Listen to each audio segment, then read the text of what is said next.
ढोलक वादक बालमोहन और उसका बेटा बलराम नारायणपुर गांव के एक विवाह समारोह में गए।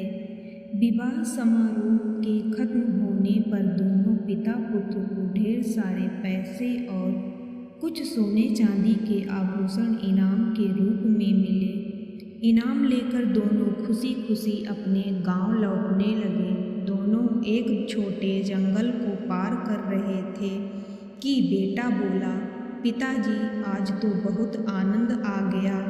आज तो मैंने जितना सोचा था उससे कई गुना ज़्यादा कमाई हो गई। इस पर पिता ने कहा, खुश होकर कहा, बलराम तुमने आज बहुत मन लगाकर ढोल बजाया था।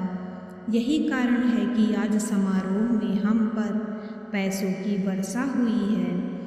जब दोनों जंगल के बीच रास्ते में पहुँचे तब बालमोहन के बेटे ने अचानक तेज आवाज़ में ढोल बजाना शुरू कर दिया।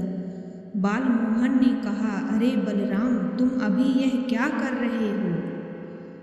तुम नहीं समझोगे पिताजी, आज मैं बहुत खुश हूँ। मेरी इच्छा बार बार जोर जोर से ढोल बजाने की हो रही है, लेकिन इतनी तेज आवाज़ में ना बजाओ। इस जंगल में डकैतों और लुटेरों का समूह रहता है। ढोल की तेज आवाज़ सुनकर वे यहीं आ जाएंगे। बालमोहन ने अपने बेटे को समझाते हुए कहा, आप बिल्कुल परेशान ना हो पिताजी, मैं अपने ढोल की तेज आवाज़ से उन्हें डरा कर भगा दूंगा। बलराम ने हंसते हुए कहा। उधर जंगल में छिपकर बैठे एक लुटेरों के समूह ने ढोल की आवाज़ सुनी तो उन्हें लगा कोई राजा अपने दल के साथ शिकार खेलने आया है।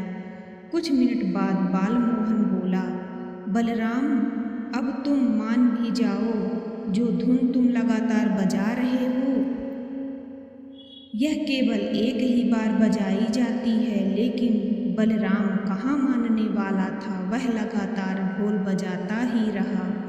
तुरंत ढोल बजाना बंद करो, तुम समझते क्यों नहीं? यदि लुटेरों ने ढोल की आवाज़ सुन ली तो? गुस्साते हुए बालमोहन ने बलराम से कहा, पिताजी आप बेवजह ही इतना डर रहे हैं। मैं अपने ढोल की प्रचंड ध्वनि से उन्हें इतना भयभीत कर दूंगा, वह हमारी तरफ आने के बारे में सोचेंगे भी नहीं। ऐसा कहकर बलराम ने दोबारा ढोल बजाना शुरू कर दिया। उधर लुटेरों के समूह के सरदार को फिर ढोल की आवाज़ सुनाई दी। उसने आवाज़ सुनते ही अपने साथियों से कहा, साथियों फिर वही धुन, इसका मतलब यहाँ कोई राजा शिकार खेलने नहीं आया।